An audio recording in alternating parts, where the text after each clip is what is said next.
کچھ بھی نہیں، مٹی کے کھلونے ہیں سارا یہ کفر کا لشکر کچھ بھی نہیں۔ اللہ سے ڈرنے والوں کو طاقت سے ڈرانا مشکل ہے، جب خوف خدا ہو دل میں پھر قیصر و کسریٰ کچھ بھی نہیں۔ مشفق و مکرم اساتذہ کرام، علماء دین، حاضرین جلسہ، مہمانان اعزام اور میری عزیز بہنوں، یہ بات روز روشن کی طرح آیا ہے کہ عالم اسلام ایک خطے میں محدود نہیں، بلکہ اس کے پرستار ہر بر اعظم میں زندگی بسر کرتے نظر آتے ہیں۔ بالخصوص بر اعظم ایشیا اور افریقہ میں مسلمانوں کی تعداد کروڑوں میں ہے، اور کم و بیش 55 ملکوں پر مسلمانوں کی آزاد اور خود مختار حکومتیں ہیں، جن میں توحید و رسالت کے پرستاروں کی تعداد 1.5 ارب نفوس سے بھی زیادہ ہے۔ مگر افسوس یہ ہے جس دور پہ ناسا تھی ہم اب وہ زمانہ بھول گئے، اوروں کو جگانا یاد رہا خود ہوش میں آنا بھول گئے۔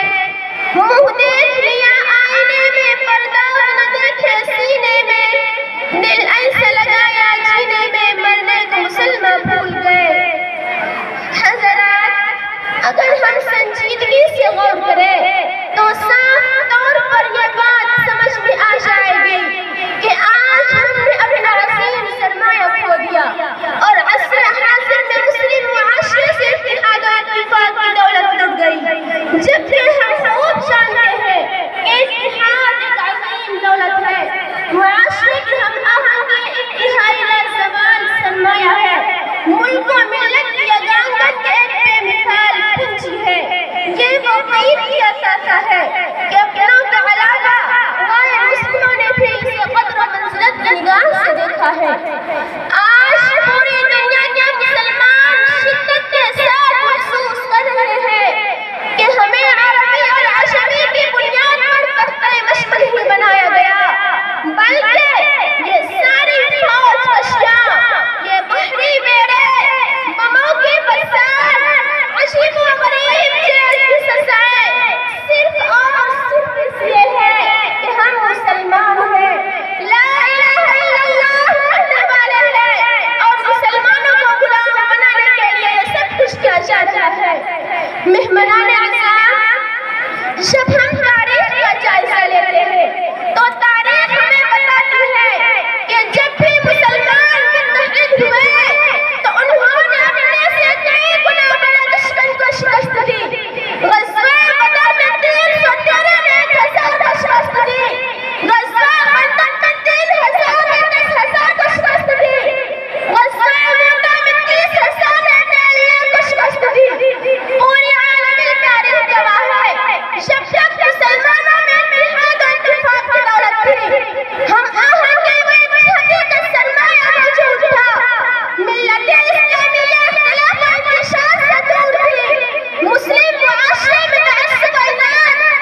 بیٹھا ہے اور کہتا ہے کہ ہندوستان ہندو راشٹر بنے گا، اور یہ بھی کہتا ہے کہ میں مسلم عورتوں کی عصمت دری کر کے اس کو اس لیے قتل کر دیتا ہوں تاکہ اس سے مسلم نوجوان پیدا نہ ہو، کیونکہ مجھے اس کے چہرے میں محمد بن قاسم کا عزم و استقلال، غورے کی غیرت حمیت اور صلاح الدین ایوبی کی فراست ایمانی نظر آتی ہے۔ اور تعجب کی بات تو یہ ہے کہ جب ہندو کا مندر توڑا جاتا ہے تو سب یکتا ہو جاتے ہیں، لیکن جب مسجدیں توڑی جاتی ہیں تو صرف مسلمان گھر میں بیٹھ کر افسوس کرتے ہیں اور یہ کہتے ہیں ایسا نہیں ہونا چاہیے، لیکن کسی بھی